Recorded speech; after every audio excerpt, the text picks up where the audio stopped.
Assalamualaikum warahmatullahi wabarakatuh. Sebelum memulai kegiatan belajar hari ini, marilah kita berdoa terlebih dahulu. Coba ketua kelas pimpin doa, Mas Zufar.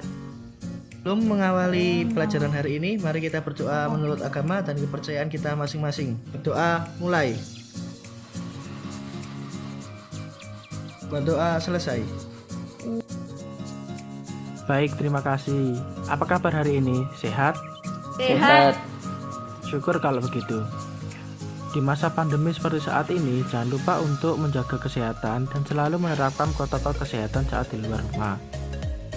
Baik, Bapak kali ini akan memeriksa kehadiran. Sepertinya sudah hadir semua.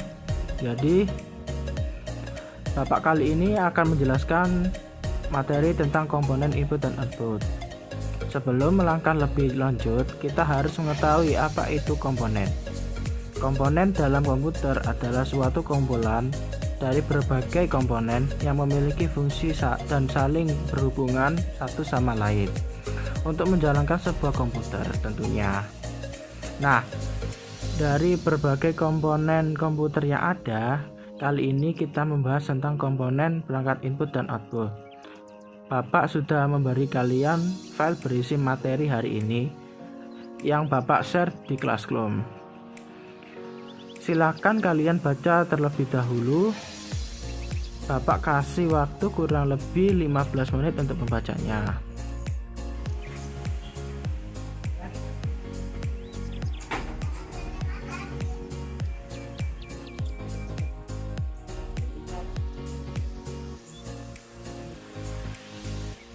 Kurang lebih 15 menit sudah berlalu. Apakah kalian sudah membaca materi tersebut? Sudah. Jika kalian sudah membacanya, coba salah satu bisa menyebutkan apa saja contoh dari komponen input. Coba Mas Angkasya. Komponen input contohnya adalah mouse, keyboard, touchpad, mikrofon, scanner, dan kamera digital. Bagus, itulah contoh dari komponen perangkat input. Selanjutnya, coba salah satu bisa menyebutkan apa saja sih contoh dari komponen perangkat output. Komponen output contohnya seperti monitor, printer, speaker, dan proyektor. Baik, semua saya rasa sudah menunjukkan bahwa kalian telah membaca materi yang Bapak beri. Selanjutnya, Bapak akan memperjelas lagi terkait materi hari ini.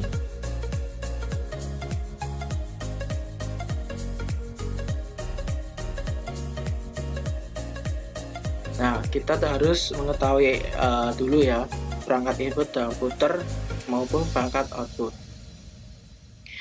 Perangkat input yaitu perangkat yang digunakan untuk memasukkan data-data dan memberikan perintah pada komputer untuk digunakan pada proses lebih lanjut. Nah, perangkat ini merupakan bagian dari perangkat keras komputer.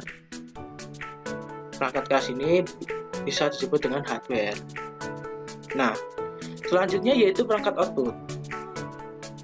Perangkat output ini yaitu perangkat komputer yang digunakan untuk menampilkan atau menyampaikan informasi kepada penggunanya. Informasi yang ditampilkan oleh komputer maupun hasil dari pemrosesan yang telah dilakukan oleh komputer.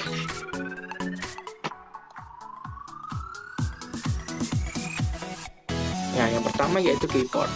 Keyboard itu apa? Yaitu perangkat input komputer yang pertama adalah keyboard.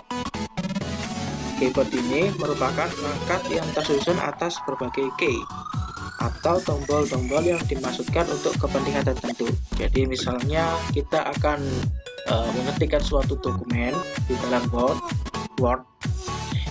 Kita memerlukan sebuah keyboard. Keyboard itu akan sebuah alat yang digunakan untuk mengetik. Jadi misalnya ada tombol alfabet atau huruf, yaitu ada A, B, C, D, dan seterusnya. Nah, itu yang diinputkan adalah huruf. Sedangkan untuk angka sendiri.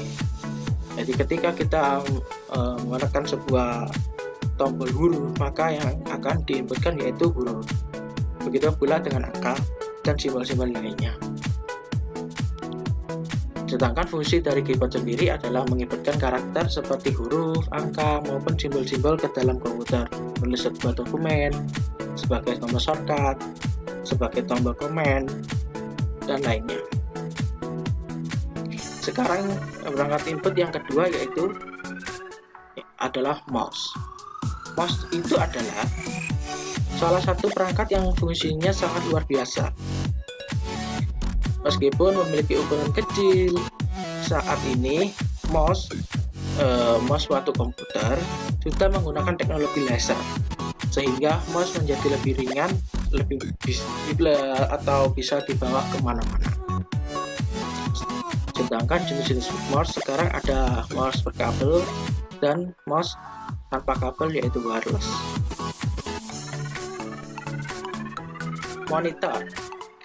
Monitor ini sudah tidak asing ya bagi untuk telinga-telinga kita, karena monitor ini adalah sebuah perangkat output. Jadi sebuah monitor ini merupakan perangkat output standar yang ada di dalam komputer, yang termasuk dalam display hardware. Jadi komputer ini berfungsinya sebagai menampilkan display output dari hasil pemrosesan. Jadi ya, bagaimana kita melaksanakan hasil-hasil dari editan kita, maka ditampilkan dalam monitor gitu. Nah, monitor saat ini sudah berkembang, jadi bentuk-bentuk dari monitor itu sudah sangat modern dengan penggunaan LCD maupun LED tentunya. Selain itu, monitor ini sekarang menggunakan daya listrik yang lebih rendah, jadi lebih hemat gitu. Yang kedua yaitu proyektor atau projector. Nah, begitu. Selanjutnya yaitu printer. Kita sudah mengetahui banyak betul ya tentang printer. Sekarang alur sistem dari kerja input dan output. Sampai di sini mungkin ada pertanyaan? Baik, kalau belum ada, selanjutnya adalah tugas.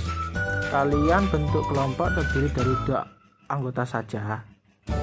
Kemudian tugasnya adalah buat sebuah video presentasi mengenai materi komponen perangkat input dan output dengan menambahkan beberapa sumber dari internet. Dalam video tersebut menyebutkan dan menjelaskan 5 komponen perangkat input dan 5 komponen perangkat output beserta kegunaannya ya. Silakan kalian diskusi terlebih dahulu. Dan jika sudah, ketua kelompok menyampaikan kepada saya daftar nama kelompok. Kemudian tugas ini dikumpulkan paling lambat minggu depan di classroom.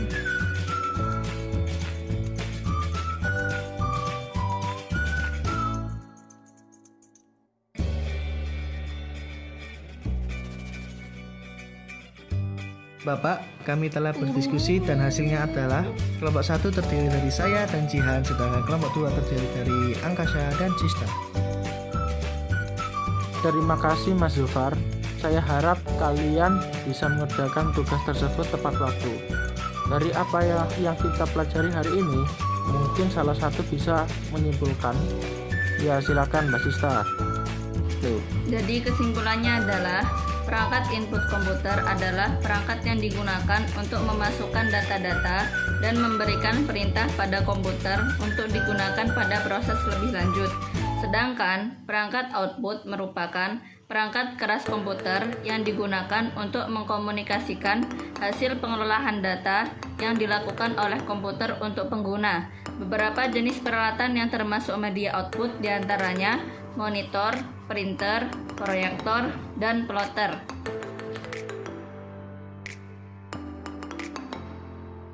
Terima kasih Mbak Sista. Jadi, apa yang telah dipaparkan oleh Mbak Sista ini sudah benar. Saya rasa kalian semua sudah paham tentang materi kali ini. Sebelum mengakhiri kegiatan belajar hari ini, marilah kita berdoa terlebih dahulu agar ilmu yang kita dapat bermanfaat. Silakan ketua pimpin doa. Kita mengakhiri pelajaran hari ini. Marilah kita berdoa menurut agama dan kepercayaan kita masing-masing. Berdoa dimulai. Berdoa selesai.